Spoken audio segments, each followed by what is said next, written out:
13장 38절에서 44절.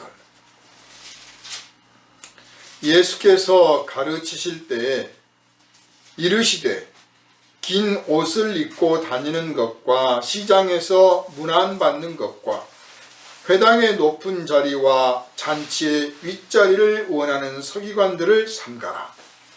그들은 과부의 가산을 삼키며 외식으로 길게 기도하는 자니 그 받는 판결이 더욱 중하리라 하시니라. 예수께서 헌금함을 대하여 앉으사 무리가 어떻게 헌금함에 돈 넣는가를 보실세 여러 부자는 많이 넣는데 한 가난한 과부는 와서 2렙돈 곧 한 고드란트를 넣는지라. 예수께서 제자들을 불러다가 이르시되 내가 진실로 너희에게 이르노니 이 가난한 과부는 헌금함에 넣는 모든 사람보다 많이 넣었도다. 그들은 다 그 풍족한 중에서 넣었거니와 이 과부는 그 가난한 중에서 자기의 모든 소유 곧 생활비 전부를 넣었느니라 하시니라. 아멘. 이 시간은 어느 가난한 과부의 헌금이라는 제목으로 함께 은혜를 나누도록 하겠습니다. 기도합니다. 우리를 사랑하시는 아버지 하나님, 오늘 또 하나님의 말씀을 듣고 말씀을 배우며 말씀을 받으며 말씀을 가슴에 새기는 시간을 허락하여 주시니 감사드립니다. 오직 성령께서 감화와 감동을 주시고 성령께서 우리의 마음을 열어 믿음으로 말씀을 듣게 하시고 이 말씀이 심령골수에게까지 새겨져서 오직 주님의 말씀에 순종하며 말씀을 이루고 지키고 말씀을 증거하고 전파하기에 조금도 부족함이 없게 하여 주옵소서. 오늘은 어느 가난한 과부의 헌금이라는 제목으로 함께 은혜를 나눌 때 주께서 친히 말씀하신 그 자리에 우리가 있는 것처럼 감화와 감동이 있게 하시고 말씀의 그 뜻이 온전히 깨달아져서 우리들의 삶에서 말씀이 그대로 이루어져 하나님께 영광을 돌리게 하여 주옵소서. 우리를 구원하신 예수님 이름으로 간절히 기도하옵나이다. 아멘. 할렐루야. 아멘.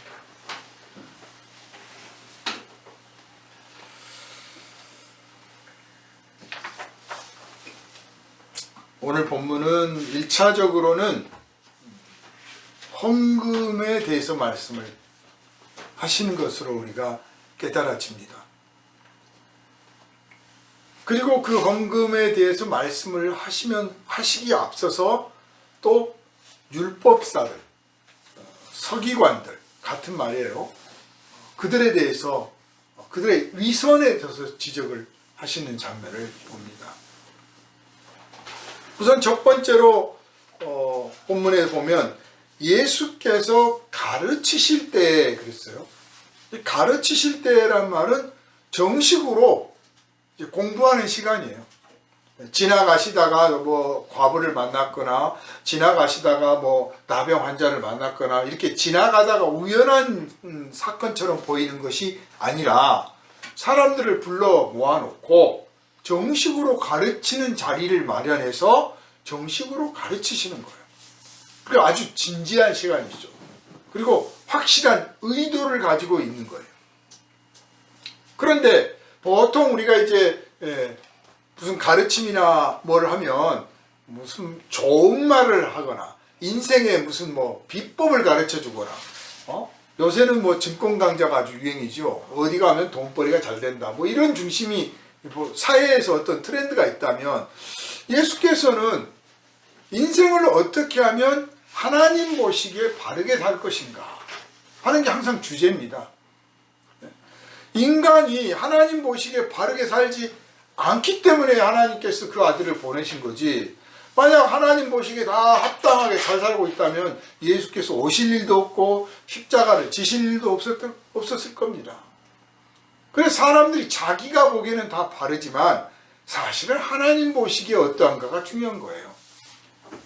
그래서 오늘 이 가르치심도 너희는 잘못된 것은 본받지 말고 올바른 것을 본받고 하나님께서 기뻐하시는 것을 행하고 하나님께서 싫어하시는 것은 행하지 마라 하는 지침 가운데서 말씀을 가르치신 겁니다. 정식으로 가르치신 거예요. 그 가르치심의 중심이 뭐였느냐, 이번에는 서기관들을 삼가라 그랬어. 삼가라. 율법사들을 삼가라. 삼가라는 게 뭐예요? 조금 멀리해라 그 말이죠. 조심해라. 그런데 당시에 이 서기관들, 율법사들은 어떤 입장이었냐면 종교적인 체계로 치면은요, 제일 높은 층에 대제사장이 있고 그 밑에 층에 제사장이 있습니다. 근데 제사장들은 말 그대로 여기저기 성전과 관련된 일을 수종드는 사람들이에요. 대민 접촉할 일이 별로 없어요. 많지가 않아. 그리고 지역에 있는 곳에서만 제사장들이 약간 역할을 하는데 예루살렘 같은 데서는 대제사장이 있기 때문에 제사장이 그렇게 힘을 쓰는 편은 아니에요. 그렇지만 성직자로서 우대받고 존경받는 입장이었습니다. 거기에 비해서 이 일반 서민들과 아주 생활에 밀접한 역할을 하고 있는 사람들이 어떤 사람들이냐? 이 본문에 나오는 율법사들, 그 서기관들입니다. 이 사람들이 바로 당시 유대인들의 생활을 좌지우지한다 해도 과언이 아닙니다. 제가 우리 언젠가 성경 공부 시간에 아주 철저하게 유대 전통을 지키는 극단적 유대주의자들에 대해서 제가 말씀을 드린 적이 있을 거예요. 현재 지금 이스라엘에 가면 극단적인 유대 전통을 지키는 사람들이 세 종류가 있는데 그 사람들이 어떤 생활을 하고 있느냐 할 때 돈을 벌고 밖에서 일을 하고 뭐 집안 살림을 하고 하는 건 다 여자들이 하고 남자들은 앉아서 탈무드 공부, 토라 공부만 열심히 한다. 그걸 깨우쳐가지고 그걸 강론하고 그걸 토론하고 그걸 생활의 전부로 삼고 그러다가 이제 잘 인정받으면 이제 대랍비가 된다 그랬잖아요. 그 사람들이 하는 일이 바로 율법사예요. 하루 종일 앉아서 이거 공부만 하고 있는 거예요. 그러니 얼마나 철두철미하게 외우겠습니까? 얼마나 철두철미하게 분석하겠습니까? 사람이 한번 이거 연구에 빠지면요, 생각지도 못한 규절을 찾아내고 생각지도 못한 해석을 해냅니다. 그래가지고 그걸 또 이제 배웠으니까 깨달았으니까 누군가 또 가르쳐야 되잖아. 또 가르쳤는데 말 안 들으면 괘씸하잖아요. 그러니까 아주 막 사람을 긁어냅니다. 당시 이 율법사들이 하루 종일 앉아가지고 토라 연구하고 탈무드 연구해가지고 그거를 이제 지역 주민들한테 강론을 하는 거예요. 주께서 말씀하시기를 뭐 이랬다. 그런데 이건 이런 뜻이다. 그러니 너희들은 지켜라. 그리고 대접을 받습니다. 이 사람들은 의당, 우리는 하나님과 가까운 사람들이다. 지금 이 유대 전통주의자들이 그러는 거예요. 남편들이 우리는 하나님과 가까운 사람들이야. 그래서 구원을 받아. 그러면 그 고생한 부인은 그 가까운 하나님과 가까운 사람과 결혼했기 때문에 구원을 받아. 그래서 되게 자부심을 갖고 있는 거예요. 나는 하나님과 가까운 사람이다. 오늘날은 목사님들 그런 생각 많이 하죠. 장로님들 그런 생각 많이 하고. 나는 하나님과 가까운 사람들이다.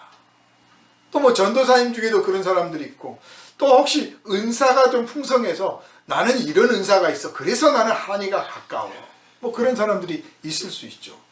문제는 이 하나님과 가깝다고 여기고 있는 스스로 자부하는 이 사람들이 말과 행동에 있어서 아주 품위를 지키고 근엄하고 이렇게 하는 것까지는 그렇다 치더라도 그 삶의 진실한 내용이 정말 하나님이 보시기에 사랑스럽고 하나님이 보시기에 자랑스럽고 하나님이 보시기에 기뻐할 만한 그런 삶의 모습이 되어야 되는데 그렇지 않고 위선적이다.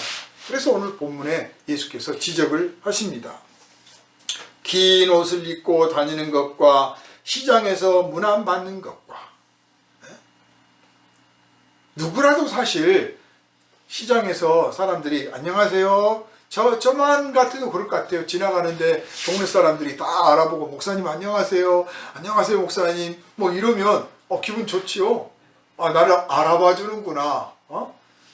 더 많이 알아보라고 이 사람들은 긴 옷을 입었는데 아예 내가 알아보라고 아주 여기다 십자가 딱 배지도 붙이고 나 목사입니다 하고 다니면 더 많은 사람들이 알아봐 주지 않을까 생각을 해요. 그래서 막 인사하면 기분 좋겠죠. 그런데 그 기분 좋은 것을 너무 지나치게 좋아해도 문제인 거예요. 이 서기관들은 긴 옷을 입고 다니는 것과 아주 좀 드레스한 거죠. 우리나라에서는 뭐 좀 신령하다 그러면 무슨 도포자락 같은 거 입고 나오잖아요. 뭐 수염 기르고 딱 그런 꼴이에요. 옷을 길게 하얀 옷을 탁 늘어뜨려 입고 그러니까 아주 점잖 빼고 다니죠. 그리고 고개를 탁 까닥까닥하고 다니면 또 안녕하십니까 하고 인사들을 한단 말이에요. 그러면 잘 지냈습니까? 내가 기도라도 한번 해드릴게요. 뭐 이러면서 아주 폼을 재고 다니는데 또 어디 가서 사람들이 모여 있으면 저 끄트머리 안 앉아. 딱 비집고 들어가서 가운데 턱 버티고 앉아요. 잔치를 가도 윗자리에 앉아. 윗자리에. 그래서 주님이 그 사람들을 삼가라 하는 거예요. 아니 마땅히 율법을 가르치고 해석하고 지도하는 스승이니까 대접해야겠죠. 대접 받아야 되겠죠. 그런데 주님은 그들을 삼가라고 하셨어요. 그러니까 그런 행위 자체가 잘못이라는 의미가 아니라 그런 존경을 받고 대접을 받는 것은 그 존경하는 사람 입장에서는 당연히 해야 될 도리예요. 그러나 그거를 좋아하고 탐내고 그러기를 원하며 그것에만 관심이 있어. 그것에만. 그런데 실제 생활은 어떠냐? 그들은 과부의 가산을 삼켜. 어떻게 가산을 삼킬까요? 어떻게? 이 율법사들 서기관들을 오늘식으로 해석하면요, 종교적인 입장으로 해석을 하면 종교 지도자들이에요. 오늘날식으로 해석을 하면 교회로만 치면 목사, 전도사, 장로 뭐 이런 식이고, 저 성당으로 저 천주교로 치면 신부, 수녀, 무슨 추기경, 교황 뭐 이런 사람들 이야기인 거고, 뭐 다른 종교 불교로 치면 무슨 중들 스님 뭐 이런 사람들이고, 종교마다 있을 거 아니에요. 그 종교 지도자들이라고 말할 수가 있습니다. 종교적인 시각으로 치면. 또 다른 측면에서 보면 정치 지도자들이라고 말할 수도 있어요. 왜냐하면 이때 당시는 이 사람들이 바로 정치도 좌지우지하고 사회 모든 문제를 좌지우지하고 있었기 때문에 정치 사회 지도자들이라고 할 수 있습니다. 정치 사회 지도자들이 그냥 되는 게 아니잖아요. 소위 말해서 엘리트 층들입니다. 남들보다 더 많이 배우고 더 똑똑하고 더 힘도 있는 배경에서 자랐고 더 가진 것도 많아. 그래서 그런 자리에 간 거예요. 랍비의 아들이 랍비가 되고 제사장의 아들이 제사장 되듯이 딱 세습돼서 물려받잖아요. 똑같아요. 그런 상황에서 사회의 지도층에 있는 사람들, 이 사람들이 오늘 본문으로 치면 서기관들이에요. 그 사람들은 대접받기를 원하고 아주 그럴듯한 복장을 하며 문안받고 서로 좋은 자리에 앉으려고 높은 자리 차지하려고 싸우고 그럽니다. 그러면서 과부의 가산을 삼켰다고 그랬잖아요. 여기서 과부는 세상에서 가장 힘없고 약한 자들이에요. 대표적인 케이스인 거죠. 그냥. 과부라고 함으로써 가난하고 힘없는 사람들, 사람이 부자가 될 때, 힘 있는 부자가 되고 강력한 사람이 되고 유력한 사람이 될 때요, 자기보다 힘세고 자기보다 돈 많은 사람 것을 뺏거나 속이거나 혹은 그 사람과 거래를 잘해서 부자가 되는 케이스는 많지 않습니다. 극히 드물어요. 그럼 어떻게 해서 되게 부자가 되고 힘 있는 사람이 되느냐? 자기보다 약한 사람들 것을 가져가는 거예요. 근데 정당한 거래를 하고 정당한 이익을 얻었다면 그럼 존경받죠. 칭찬받죠. 하나님도 기뻐하세요. 그런데 술수를 쓰고 모략을 하고 빼앗고 속이고 그렇게 해서 부를 챙겨 막 탐욕을 부리고 고리대금을 뜯어가면서 마진을 막 엄청 붙여가면서 그렇게 해서 부자가 되면 그렇게 해서 힘 있는 사람이 되는 거예요. 그러나 하나님은 안 기뻐하셔요. 지금 바로 이 서기관들이 그런 거예요. 하나님을 섬기고 사랑하고 하나님의 은혜를 막 말하는데 실제로 그들의 삶의 내용은 약자가 있으면 그냥 꿀꺽꿀꺽 삼키는 거예요. 그냥 가산을 삼켜. 그 과부의 가산이 되면 얼마나 되겠습니까? 그거 뺏기가 쉬워요. 부자는 안 뺏깁니다. 여러분 부잣집에 한번 가보십시오. 담이 얼마나 높고 얼마나 그 방어가 잘 돼 있습니까? 그냥 초인종 눌렀다고 해서 아무나 들어가는 게 아니잖아요. 그런데 가난한 집을 가보십시오. 뭐 담장이 얼마나 높습니까? 뭐 울타리가 잘 쳐졌습니까?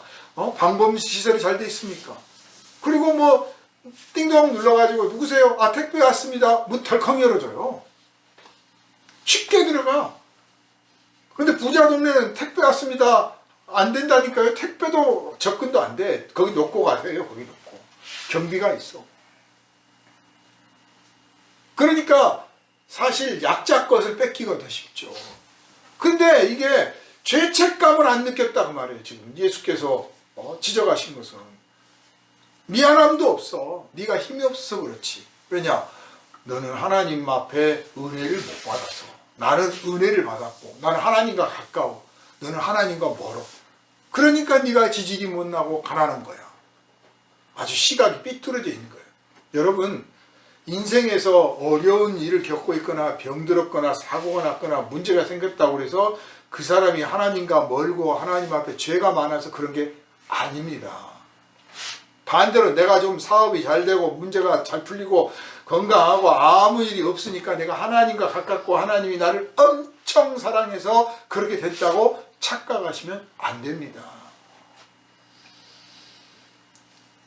그럴 수도 있지만 그렇지 않을 수도 있다고 말해요. 그 점에 그 빈틈을 이해를 해야 되는데 자기가 가르친 것에 도취되다 보면 쏙 잊어먹습니다. 세상 앉아서 율법만 연구하고 있으니 세상 편하지요. 고생한 사람들을 몰라. 헌금을 하는데 그 헌금이 얼마나 수고한 끝에 왔는지 몰라. 물론 돈 잘 버는 사람이야 별로 수고를 안 했겠지만 그 사람들은 그저 씩씩거리고 내가 돈을 얼마나 투자해서 이 돈을 벌었는지 아세요? 이런 중심이라면 가난한 사람들은 내가 얼마나 고생해서 이 돈을 벌었는지 아세요? 이런 식이란 말이에요.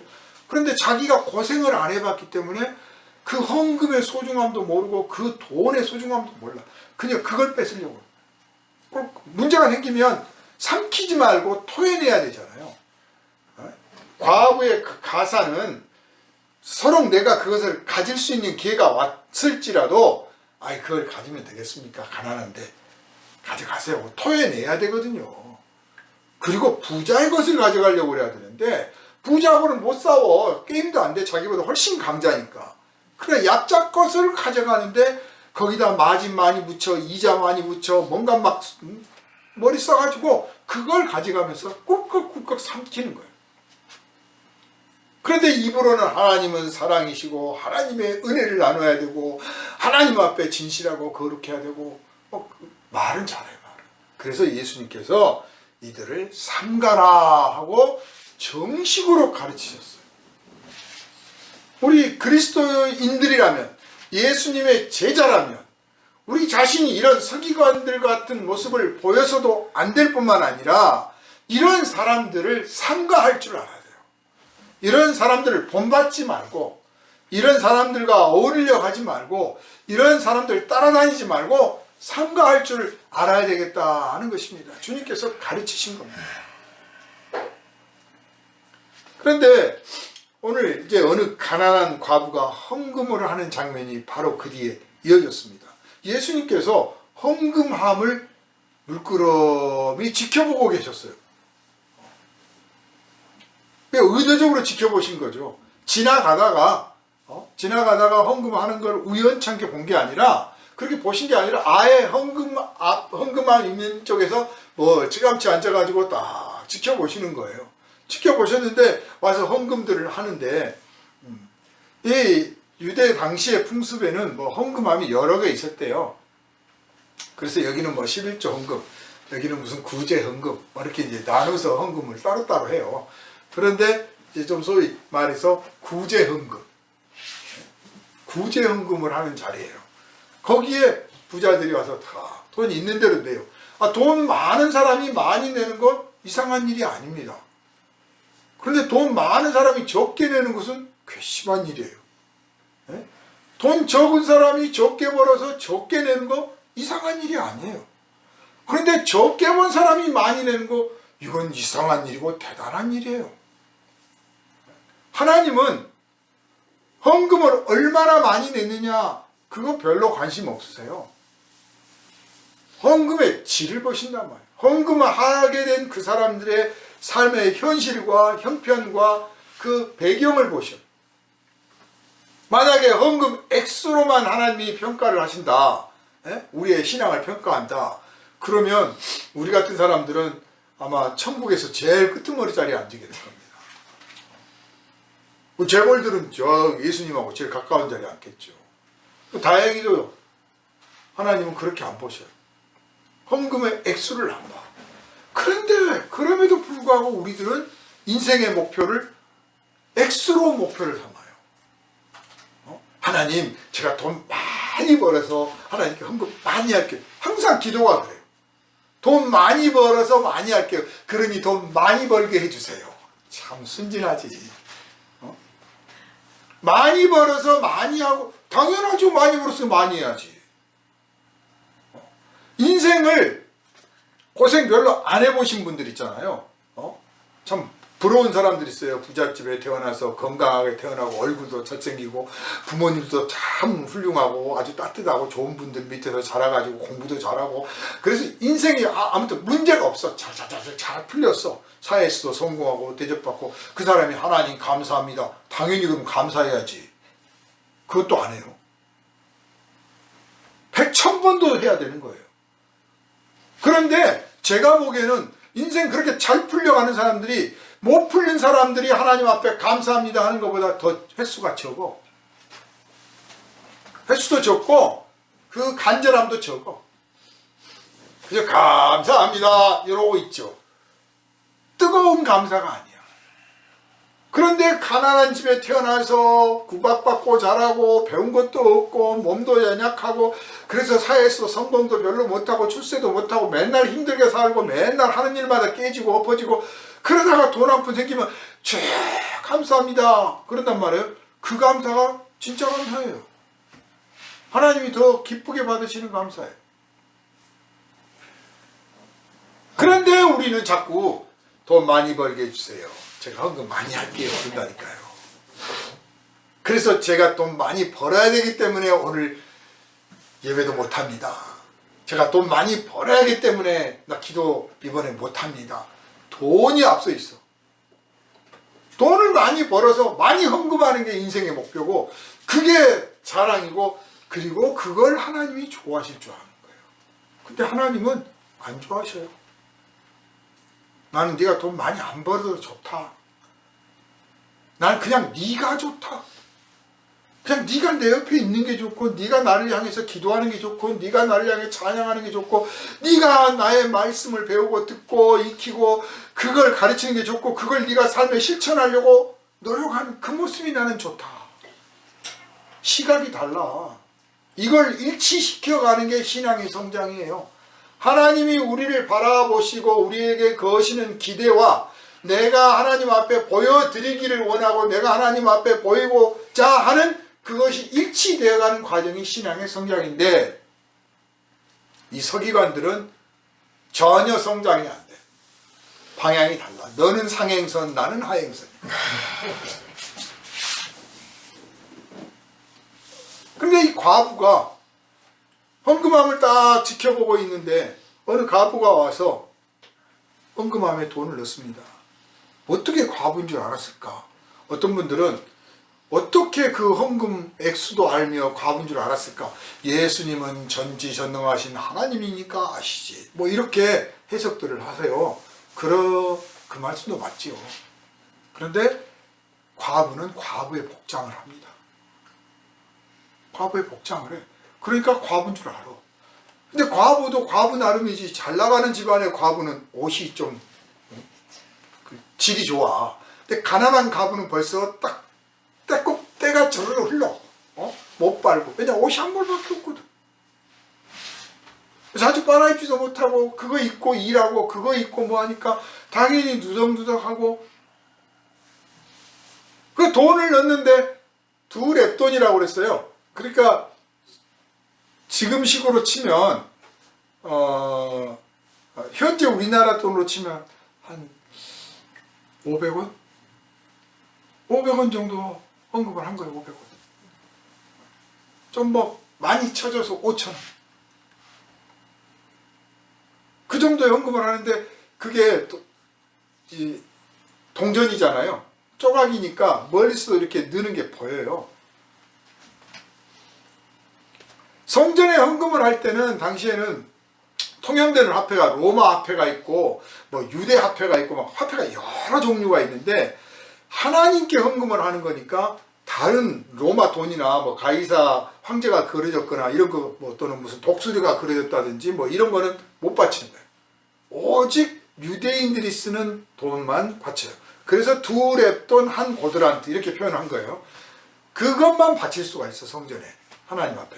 그래서 그냥 유대인들이 통용하는 돈을 갖다가 바치는데, 그게 주머니에서 싹 나오는 게 아니고 자루를 꺼내가지고 주머니 꺼내가지고 막 꼭 해서 뒤져가지고 꺼내는 걸 보니까 돈이 그거밖에 없는 거죠. 네? 돈이 많으면 빼가지고 세잖아요. 세가지고 헌금을 하는데 없으니까 그거 전분이가 그거 탁 털어서 넣거든. 예수께서 지켜보신 거예요. 그리고 보시자마자 제자들을 불렀습니다. 제자들은 아마 그 시간에 다른 일 하고 있었을 것 같아요. 도닥거리고 있었거나 뭐 지나가는 부자들을 쳐다보고 있었거나 뭐 율법사들이 떠드는 소리를 들었든지 뭐 그러고 있을 텐데 별로 관심이 없어. 이게 깨어있느냐 깨어있지 않느냐 이런 시각 차이예요. 우리가 예수의 제자라고 하면서도 세상이 어떻게 돌아가거나 말거나 것이 되거나 말거나 다 모든 일에 무관심하고 오직 자기의 일에만 관심이 있는 사람들이 있어요. 근데 예수님은 반대로요. 내 일은 하나님이 책임지실 거니까 나는 저 사람들이 어떻게 사느냐 에 관심이 있어. 이 점을 우리가 좀 배워야 됩니다. 우리가 젊어서는 가정도 챙겨야 되고 뭐 자기와 관련된 사람들과 직접적인 관련된 사람, 특히 이제 자기 자신부터 시작해서 그걸 챙기는데 힘을 써야 되잖아요. 근데 나이가 들고 직장에서 뭐 은퇴를 했다든지 이제 뭐 아파서 이제 더 이상 일을 할 수 없게 됐다든지 이러면 뭘 해야 되느냐? 나 말고 내 가족 말고 다른 사람들을 바라볼 줄 알아야 돼요. 이거 하나님이 주신 기회다 이렇게 생각해요. 이제야 내가 예수님 하신 일을 조금 따라가게 됐구나, 감사할 일이다. 오히려 그렇게 생각해야 돼요. 내가 아프고 내가 퇴직하고 아무것도 할 수 없어. 내가 사업에 실패해서 돈도 없어. 아 그래? 이때야말로 예수께서 하셨던 타인들의 삶에 대한 진짜 깊은 관심, 그들을 위한 기도, 그들을 위한 헌신과 봉사, 그거를 할 때가 됐다. 오히려 인생의 기회로 하시기를 주님의 이름으로 축원합니다. 에릭 호프라고 하는 유명한 철학자가 있어요. 미국의 철학자인데 대개 철학하시는 분들이 공부를 엄청나게 많이 하잖아요. 그래서 철학자 하면 항상 끝에가 뭐 옛날 고대인들 빼고는 다 무슨 박사, PhD, 무슨 다 이렇게 박사예요, 박사. 그런데 그분은 일찌감치 눈이 멀었어요. 눈이 멀어가지고 3살 땐가 4살 땐가 눈이 멀어가지고 뭐 정상적인 사회생활을 할 수가 없어. 학교도 못 다녀. 그래서 그냥 집안에서만 놀았어요. 그러다가 12살인가 몇 살쯤 돼서 또 눈이 떠졌어요. 그러니 이제 학교에 가서 뭐 배우고 할 수 있는 시간을 이미 놓쳤잖아요. 그러니까 도서관을 다니면서 책을 빌려보면서 계속 스스로 공부를 합니다. 그래서 다른 사람들은 학교를 마쳐서 취직도 하고 뭘 하는데 자기는 그럴 기회를 다 놓쳐버렸기 때문에 뭘 할까 하다가 막노동을 합니다. 그래서 평생 막노동을 했어요. 세계 역사에 유례가 없는 분이에요. 막노동을 하는 철학자예요. 막노동을 그렇게 하면서 틈틈이 글을 써서 발표를 합니다. 그런데 그 글을 읽는 사람들마다 놀랍게 감동을 받는 거예요. 그리고 이제 막노동도 은퇴를 하게 됐어요. 나이가 들어서 더 이상 막노동도 안 써줘 이제. 딱 그러니까 그때부터 뭘 했느냐, 깊은 저술을 합니다. 그리고 사람들한테 이제야말로 내 인생을 살 시간이 왔다. 그동안은 누군가를 위해서 살아야 했는데 이제야말로 내가 나를 위해서 살 시간이 됐다. 그렇게 표현을 합니다. 그러니 정년퇴직을 하거나 인생이 뭐 그렇게 사회활동을 할 수 없는 상황이 되거든 기뻐해라. 진짜 너를 성찰하고 너를 돌아보고 너 자신을 위하여 시간을 쓸 수 있는 시간이 온 거다. 참 시각이 딱 달라지잖아요. 예수께서 만약 그 에릭 호퍼를 만났다면 그래 네가 드디어 이제 너 자신 아닌 다른 사람을 위하여 기도할 시간이 왔다 이렇게 가르쳐 줬을 거예요. 실제로 에릭 호퍼도 그렇게 표현을 합니다. 나만을 위하여 살 시간이 아니라 이제 깊은 인생의 비밀을 깨닫고 그것을 삶에서 실천할 수 있는 시간이 왔다.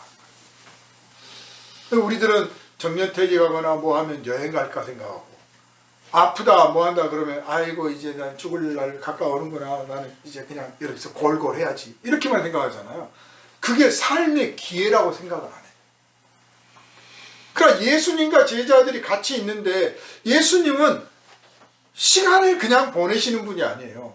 시간을 그냥 보내는 게 아니라 당신에게 주어지는 하루하루 속에서 당신이 누군가를 위해서 무엇을 할 것인가를 늘 생각하셔요.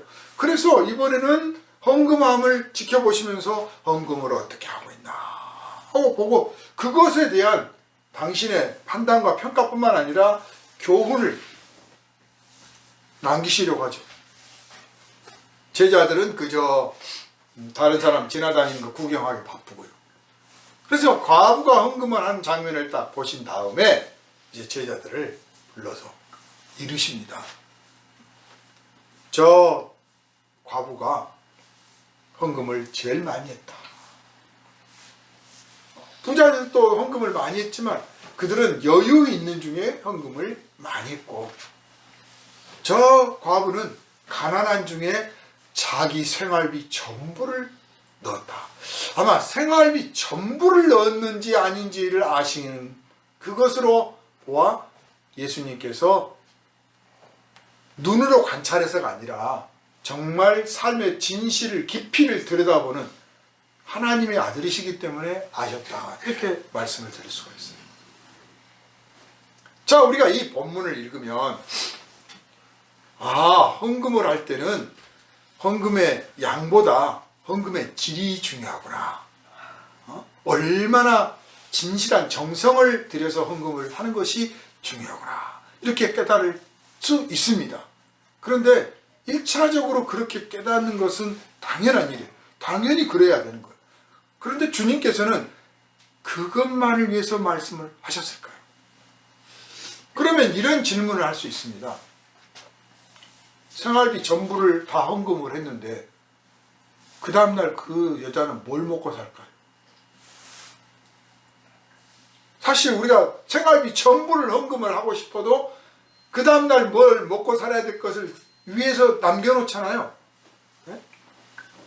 아니 그러니 이거 헌금을 하라는 건지 말라는 건지, 앞으로 너희들 생활비 전부를 다 털어야 진짜 정성이다, 지금 그 말씀을 하시는 건지, 아니면 꼭 그럴 필요 있겠느냐 이 말씀을 하시는 건지 참 어려워요. 엘리야가 한 과부의 집에 가서 나를 위하여 좀 떡을 좀 만들어 오라, 빵을 좀 만들어 오라고 그랬더니 우리 집에 오늘 한 끼 먹을 것밖에 없습니다. 아들하고 나하고 이거 한 끼 먹을 것 달랑 남았는데요. 그거라도 좋으니까 만들어서 가져와 그랬어요. 세상에 그냥 그 장면만 보면 이런 인정머리 없는 분 봤나 그럴 수 있을 거예요.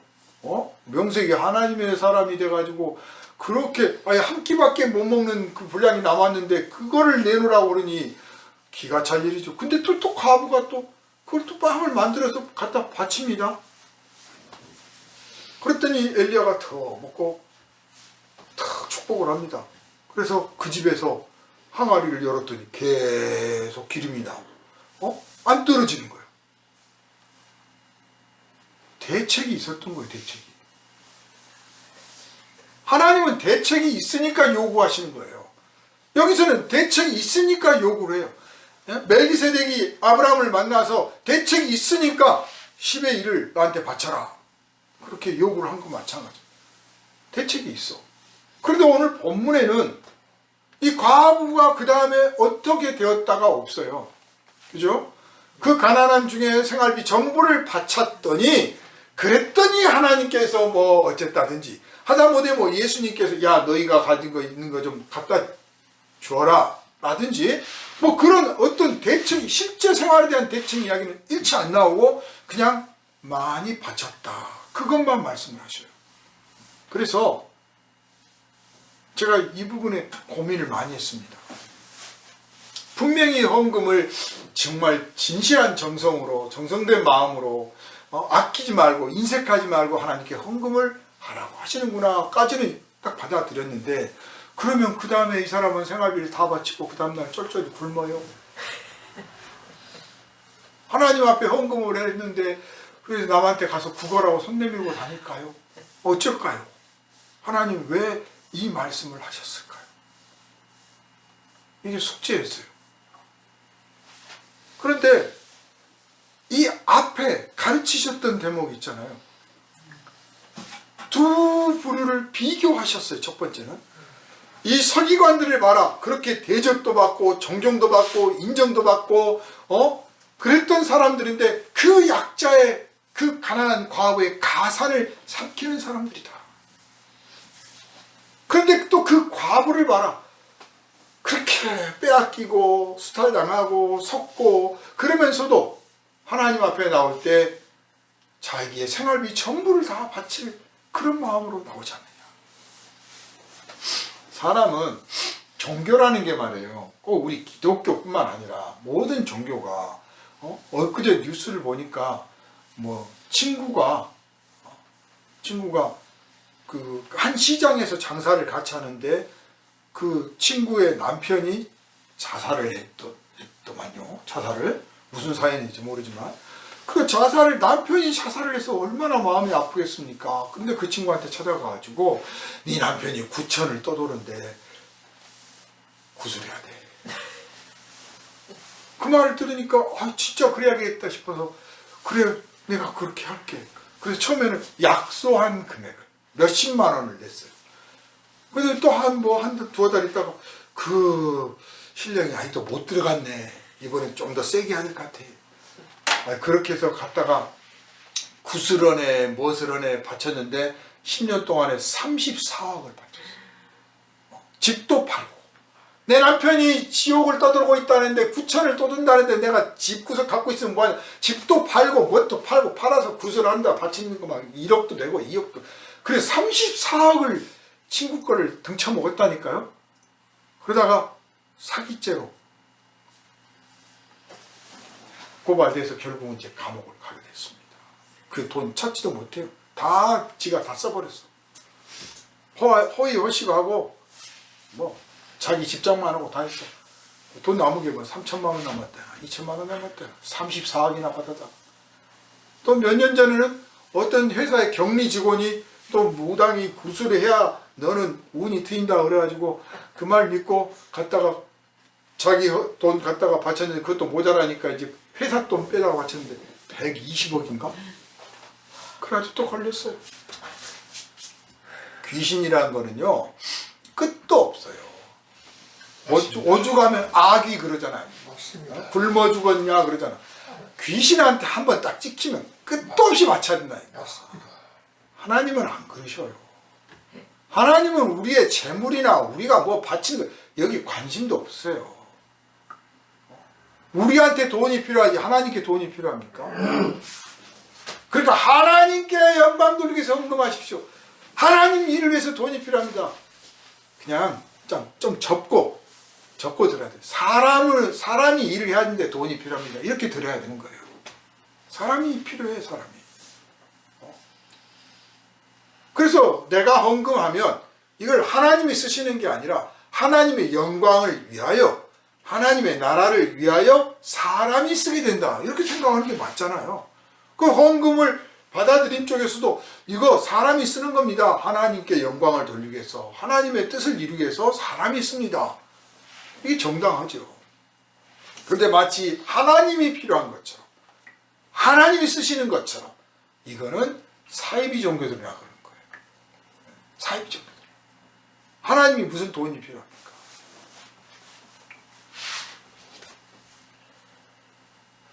가난한 과부의 헌금을 다 바쳐버렸으니 이 사람 생활은 어떻게 하냔 말이에요. 그런데 그렇게 내 생활비 전부를 바쳐서라도 하나님께 헌금을 하고자 하는 그 마음, 그런 마음이 우리 기독교에만 있는 게 아니라 모든 종교를 믿는 사람 속에는 그런 마음들이 있어요. 그런 마음들이 있어요. 삶이 형편이 넉넉하면 좀 덜 해요. 삶이 고달플수록, 위기에 처해 있을수록, 더 역경과 고난에 깊이 들어갈수록 더 간절히 매달리려고 해요. 그 매달린 그 심정, 그 순간에는 이게 전부이고 그게 진심이에요. 그게 전부고 그 진심이에요. 그거를 이 사이비 종교인들은 이용해 먹는 거죠. 거기서 뺏어 먹는 거예요. 그러니까 예수님께서 지금 말씀하시는 본질은 저 여자의 정성이 최고다 라고 말씀하시는 게 아니라 저 여자의 정성이 지극하다고 말씀하시는 거예요. 그만큼 간절하다. 그만큼 간절하다. 그런데 이 간절한 마음을 누가 조장했을까요? 이 율법사들이 조장한 거예요. 율법사들이. 자기들은 그렇게 가르치는 거예요. 하나님께 정성을 들이시고 하나님께 전부를 승부를 걸어야 됩니다. 그러면 하나님이 기뻐하십니다. 라고 자기는 가르치면서 자기는 오히려 그 사람들까지 뺏어먹어. 자기들은 인생의 승부를 거기다 걸지도 않아. 그래서 예수께서 지적하신 거예요.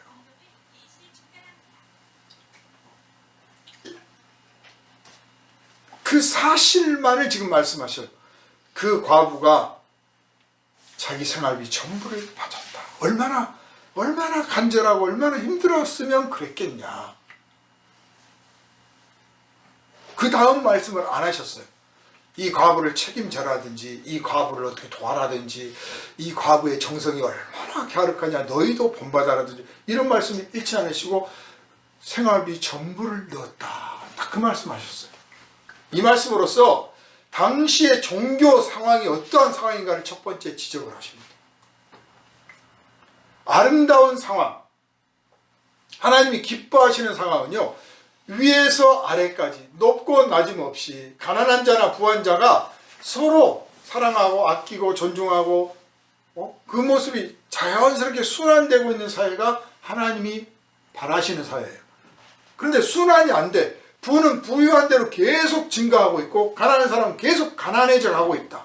권력을 잡은 자의 권력은 점점 막강해지고 권력을 잃은 자는 점점점 비천해 가고 있다. 이건 하나님이 바라시는 사회가 아니에요. 그런데 당시 사회가 그런 사회예요.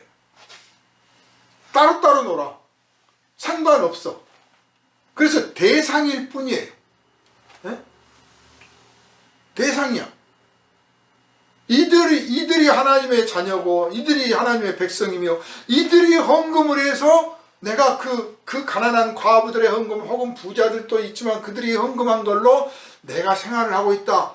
얼마나 고마운 일이냐, 얼마나 미안한 일이냐 이 생각을 하면서 그들을 향해서 위로하고 그들을 격려하고 그들을 위해서 기도하고 그들을 보살펴주고 그들을 위한 어떤 질서와 제도가 마련되도록 해야 되는 것이 사회 지도층이라면 그렇게 하지 않아요.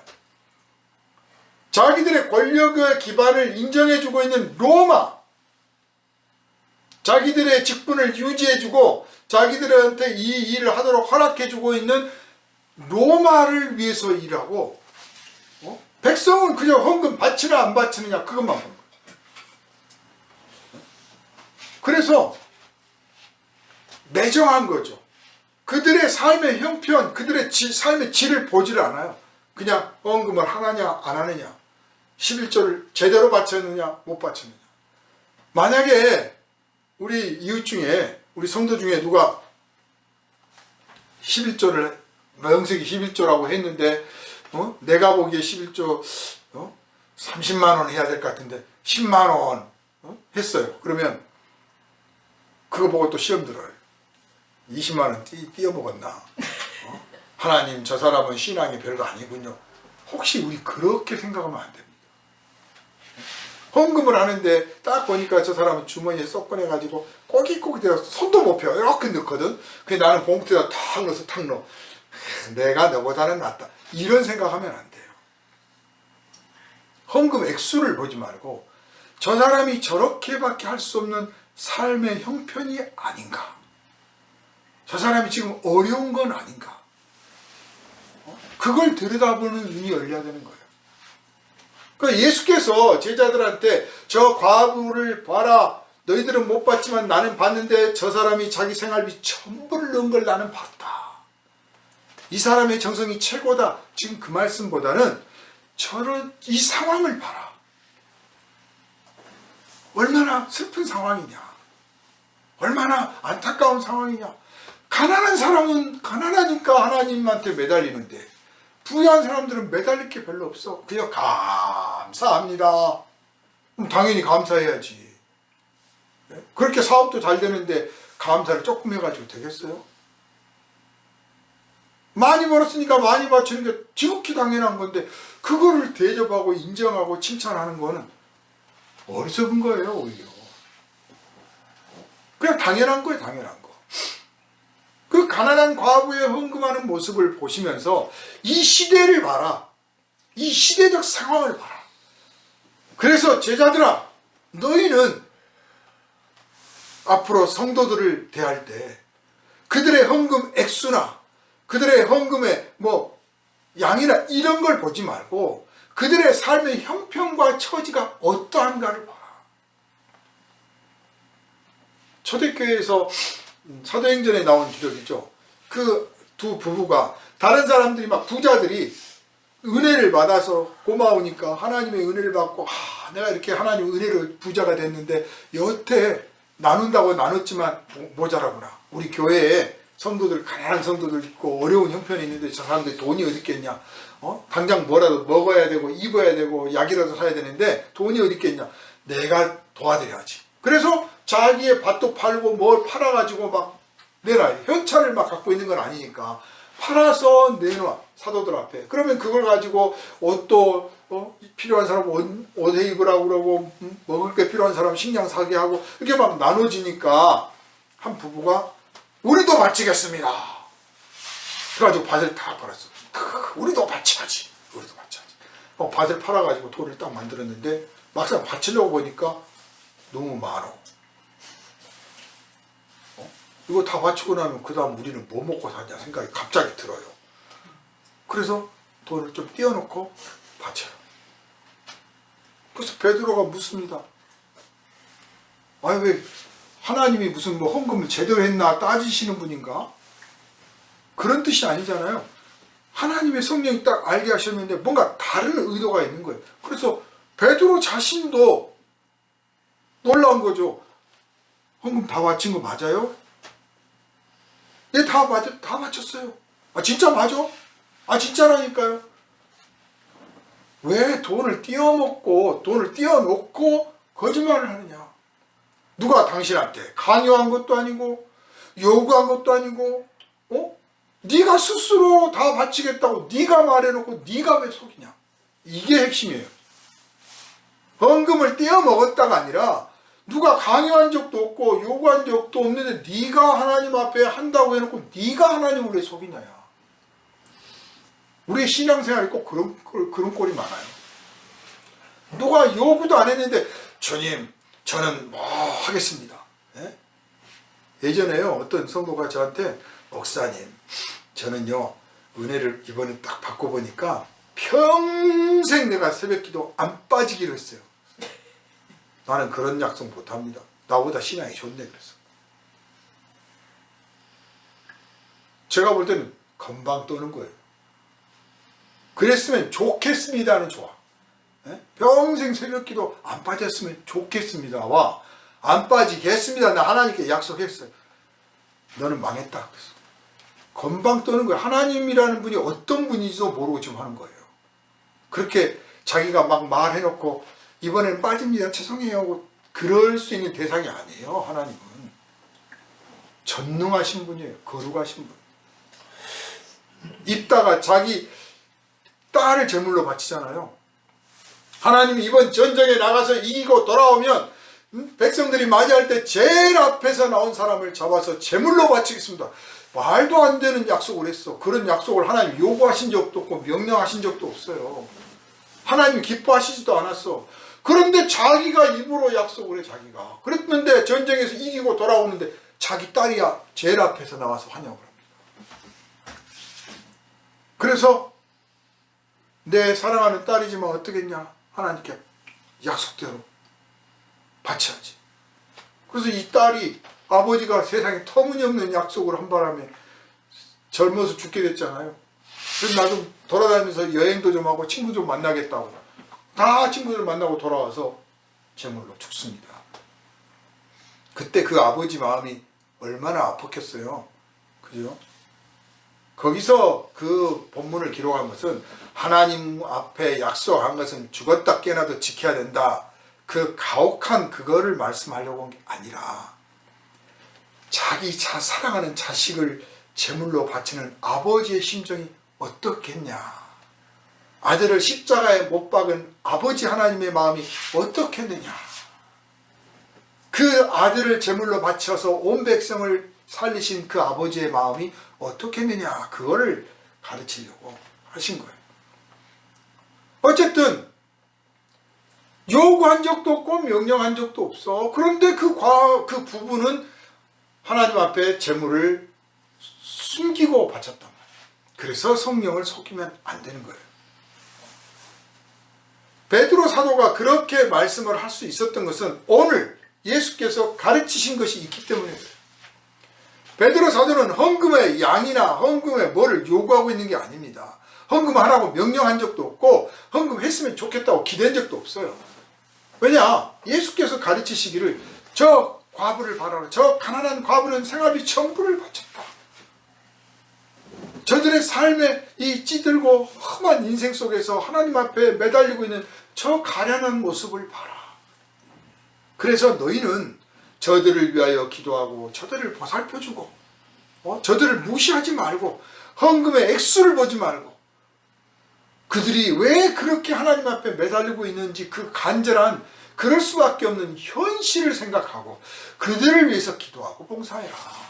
그래서 당시에 이 가난한 과부들이 제일 필요한 게 뭐였습니까? 당장 먹는 거였어요. 먹는 거. 그래서 교회에서 해결해 준 거 아니에요. 먹는 거를. 그것만이라도 해줘야 되니까. 오늘 우리는 이 본문을 보면서 이 시대를 보는 눈이 열려야 될 줄로 압니다. 헌금의 액수, 헌금의 양, 나는 돈 많이 벌어서 하나님께 헌금을 많이 하지. 그런 쪽으로 마음을 쓰지 말고 그 간절함을 볼 줄 알아야 돼요. 나의 간절함, 성도들의 간절함, 그 간절함의 밑바닥에 있는 삶의 형편, 그 처지를 보고 그들을 위로하고 그들의 삶에 들어가서 뭐라도 도와줘야 되는 거예요. 손 한번 잡아주고 뭐라도 부추겨주고, 그게 예수께서 원하시는 것이고 그게 하나님 앞에 드려지는 정성인 거예요. 그런데 이 율법사들이나 부자들은 돈 벌어서 갖다 바치고 말은 잔치는 하면서도 실제로 이들을 위해서 어떤 행동도 하지 않습니다. 우리 이 땅의 교회들이 어느 틈엔가 이런 모습이 돼가고 있는 건 아닌가 생각합니다. 사이비 종교들이 그렇듯이 그저 헌금 모아가지고 그 자기들의 그 종교 재단을 막 키우고, 자기들이 가지고 있는 재산을 불려가고, 자기들의 사업을 키워가고, 자기들이 누리고 있는 이것들은 막 키워가면서 정작 그 가난한 사람들은 어떻게 도울 줄 몰라. 안 도와요.